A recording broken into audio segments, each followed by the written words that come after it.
Bonjour les CM2, en histoire aujourd'hui nous commençons un nouveau thème qui s'intitule Le temps de la République. Alors je vous ai annoncé une séance longue, finalement elle était beaucoup trop longue, donc je vais prévoir 4 séances. Une première sur les 100 ans de la République, une deuxième sur l'école de la République, une troisième sur l'Empire colonial français au temps de la République, et une dernière séance sur la France, une république, une démocratie. Donc aujourd'hui, nous allons voir la première séance sur les 100 ans de la République. Donc première séance, les 100 ans de la République. Nous allons nous poser la question: comment la République s'impose-t-elle en France au cours du XIXe siècle?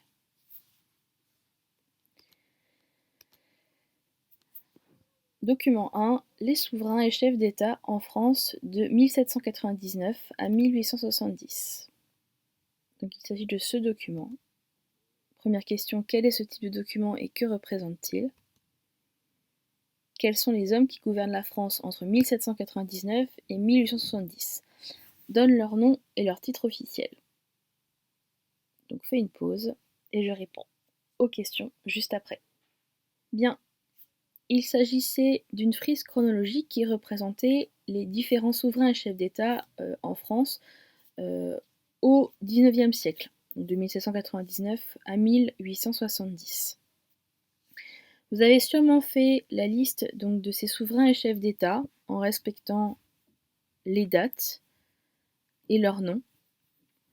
Donc je vais aller un petit peu plus rapidement, mais donc déjà nous avons alors la Première République en 1792 qui durera 12 ans, puis nous avons le Consulat et l'Empire qui dureront 11 ans, la Restauration qui dure 15 ans, donc avec 2 règnes successifs, Louis XVIII et Charles X, puis la monarchie de Juillet avec un roi sacré par les Français, à savoir Louis-Philippe. Nous avons ensuite la Deuxième République avec Louis-Napoléon Bonaparte, qui était le neveu de Napoléon Ier. S'ensuit de nouveau un empire avec Louis-Napoléon Bonaparte, donc appelé le Second Empire. Et enfin la proclamation de la Troisième République en 1870.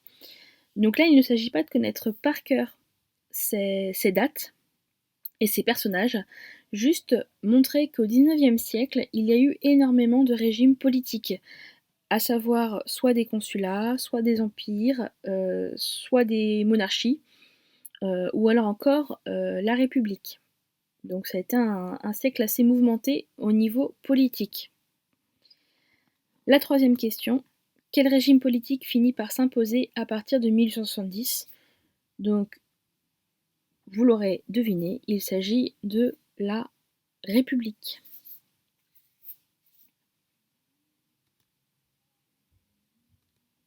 Document 2. La Révolution de juillet 1830, les Trois Glorieuses. Pour information, les enfants, les Trois Glorieuses, ce signifie les 3 jours pendant lesquels a duré cette révolution.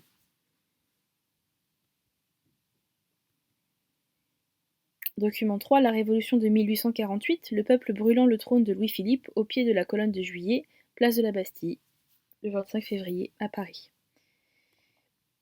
Quels sont ces types de documents et que représentent-ils? Et une question que je vous pose, contre qui le peuple se révolte-t-il? Bien, alors vous allez observer ces documents, les décrire, et je vais vous remettre la frise chronologique vue juste avant pour pouvoir vous repérer. Donc notez avant les dates de ces documents, et je vais faire un petit retour en arrière. Voilà pour vous aider. Donc contre qui le peuple se révolte-t-il dans ces documents? Faites une pause et je passe à la correction. Donc ces deux documents. Le document 2 est une huile sur toile, donc c'est une peinture d'Hippolyte Lecomte représentant le combat de la rue de Rohan. Et le document 3 est une lithographie en couleur. Alors c'est un détail de cette lithographie. Pour information, la lithographie c'est un procédé d'imprimerie qui consiste à poser une feuille de papier sur une plaque de pierre de calcaire qui est très fin. Et donc cette plaque qui a été préalablement ancrée. Donc soit en noir, soit en couleur. Ici c'est en couleur. Donc petite exercice de l'étymologie, hein. Lithos qui signifie la pierre en grec, et graphie, tout ce qui est lié à l'écriture. Donc ces deux documents représentent des révolutions. Donc une en juillet 1830 et une autre en 1848. Donc nous voyons que le peuple est armé et se bat sûrement contre des gardes ou une armée.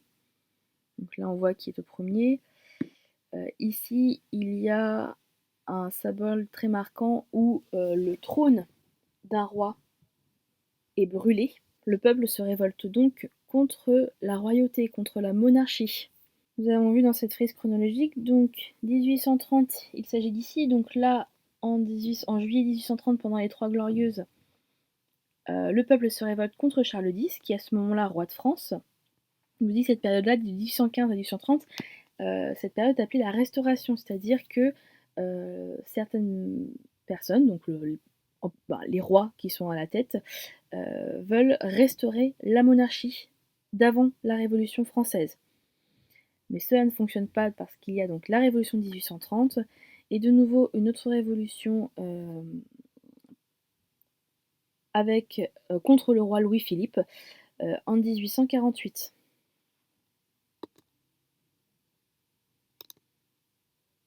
Document 4, la Marseillaise. Document 5, le drapeau tricolore.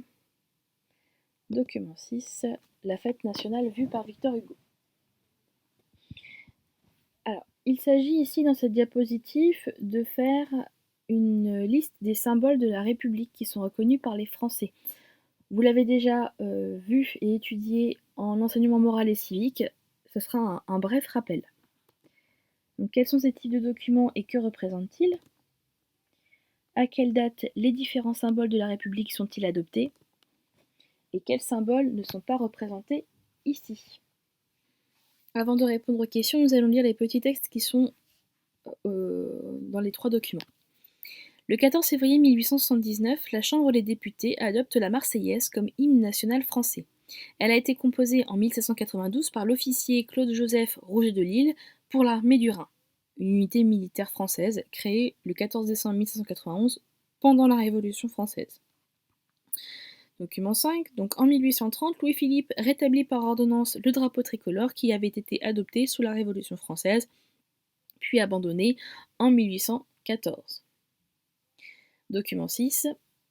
Cette fête est une fête populaire.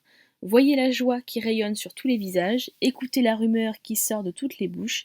C'est plus qu'une fête populaire, c'est une fête nationale. Regardez ces bannières, entendez ces acclamations. C'est plus qu'une fête nationale, c'est une fête universelle. Le 14 juillet, c'est la fête humaine. Oui, la chute de cette Bastille, c'était la chute de toutes les Bastilles. Le 14 juillet a marqué la fin de tous les esclavages. Discours de Victor Hugo au Sénat pour fixer la fête nationale au 14 juillet, séance du 3 juillet 1880. Je fais une pause, réponds aux questions, et j'y réponds juste après. Le document 4 est une partition de la Marseillaise qui est adoptée comme symbole, un des symboles de la République en 1879. La Marseillaise a été créée par Roger de Lille, qui à la base est un chant militaire. Le drapeau tricolore est de nouveau adopté en 1830 et donc représentera un autre symbole français. Il avait été laissé de côté pendant la Restauration. Enfin, dans le troisième document, nous parlons donc d'un troisième symbole qui est la fête nationale française, à savoir le 14 juillet. Donc le 14 juillet qui ne représente pas seulement la prise de la Bastille, mais aussi la fête de la Fédération un an plus tard, à savoir en 1790. Et ce symbole est adopté donc dans une loi en 1880. D'autres symboles ici ne sont pas représentés. Nous avons par exemple la Marianne, qui symbolise la liberté, et qui est souvent coiffée du bonnet phrygien. Et il manque aussi la devise liberté, égalité, fraternité, donc qui date de la Déclaration des droits de l'homme et du citoyen, ainsi que de la fête de la Fédération pour le mot fraternité. Donc une affiche du centenaire de la République, de la Première République, même si elle n'a pas duré 100 ans. Et là, on peut apercevoir la Marianne avec son bonnet phrygien. Donc, première leçon de ce thème, le temps de la République. Les 100 ans de la République. La leçon est à apprendre, mais elle n'est pas à copier. Première partie. Le difficile enracinement de la République. Entre 1792 et la fin du XIXe siècle, la France connaît des bouleversements politiques et des révolutions violentes. Différents régimes politiques se succèdent, république, empire, monarchie. En 1870, la Troisième République s'installe durablement. En 1892, la France célèbre les 100 ans de la République. Un régime politique, petite définition, c'est un mode d'organisation d'un État et la façon dont s'exerce le pouvoir. Deuxième partie, les symboles hérités de la Révolution. Donc les Français reconnaissent la République dans ses symboles. Premier symbole, le drapeau tricolore qui apparaît au début de la Révolution et représente l'unité nationale. La République est personnifiée sous les traits d'une femme, la Marianne, coiffée du bonnet phrygien. Elle représente également la liberté.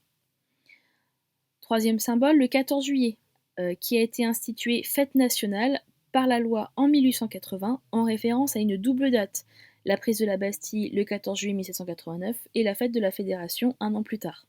Quatrième symbole, la Marseillaise, qui est un chant guerrier composé pendant la Révolution par Claude-Joseph Rouget de Lille. En 1879, les Républicains font de ce chant l'hymne national français. Et enfin, la devise liberté, égalité, fraternité, qui est la formule désignant les grands principes établis pendant la Révolution. Voilà la fin de cette première séance. Ce que je vous propose, c'est que cette semaine, il y ait une séance d'histoire par jour. Donc demain, nous verrons l'école de la République. Mercredi, l'Empire colonial français au temps de la République. Et enfin vendredi, la France, une république et une démocratie. Bonne fin de journée les CM2.